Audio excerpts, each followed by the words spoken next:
Hello, friends, to Sunday Reads, episode 28. And this is me reading you some interesting fragments from books, summaries of books.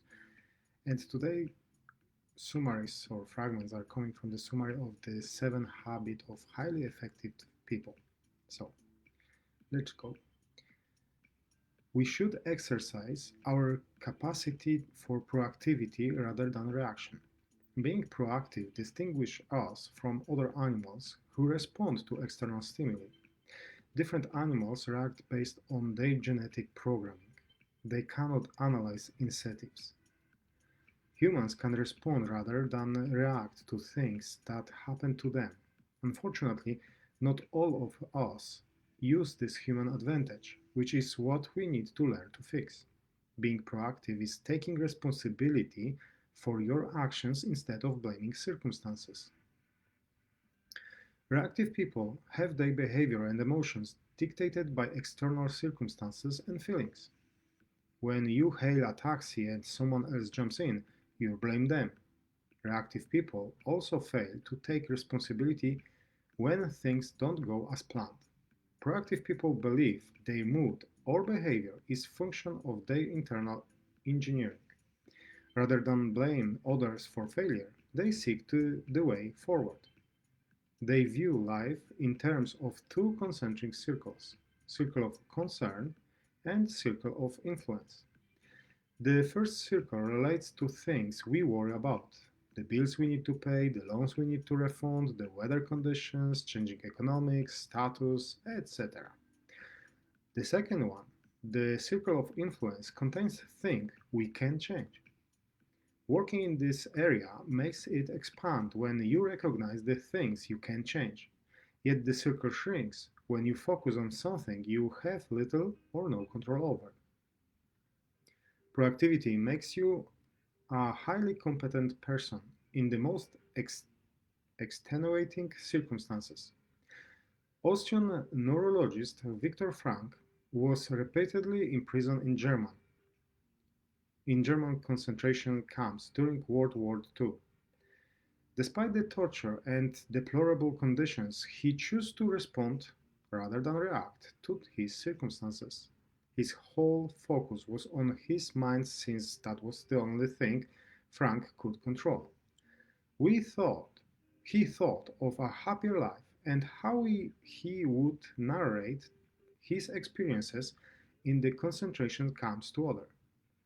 Frank used the small gap between external stimuli and actions to find his freedom. You can change yourself to be proactive for 30 days. Challenge yourself to be proactive for 30 days. Choose to take responsibility when you feel tempted to blame others for your problem.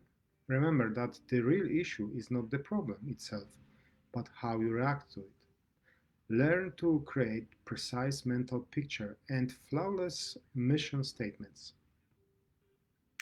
We do things twice. First, we conceive an idea in our minds and then execute it in the real world. Before building a house, we draw a plan specifying the number of rooms, layout, size, and other intricate details. You are more prone to mistakes if you erect a building without careful planning. To win, you must visualize what winning means and then implement it.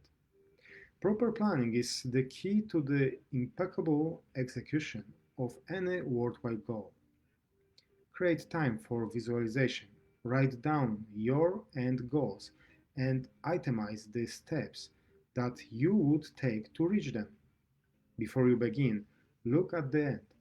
Anticipate obstacles and plan solutions ahead of time. You will not lose your way if you ask for directions repeatedly. Do not rush. Plan, prepare, execute. Visualization helps to increase effectiveness. Consider this: what words would grace your resting place if you died today? Many of us are working efficiently but not effectively. We are achieving goals that won't matter in the end. There is an old saying that when you do not know where you are going, anywhere else becomes a destination. To be efficient is to do much in so little time. Without a clear goal in mind, efficiency can become dangerous. You could be making progress, but not in the right direction.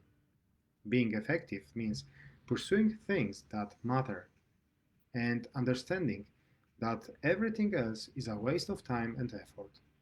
Productive people don't just achieve random goals, they live their lives intentionally because they can see the big picture and invest their resources in the real deal. To define your goals and creed, write about your mission. It is a document that clarifies your principles and fundamental values. Your mission statement will guide you will guide your actions. Writing a mission statement requires careful consideration. You shouldn't do it in a hurry because it will form the foundation of your life. Once you have that sense of mission, you have the essence of your own proactivity. You have the vision and the values which direct your life. And that's it for today. We see you next time, next week.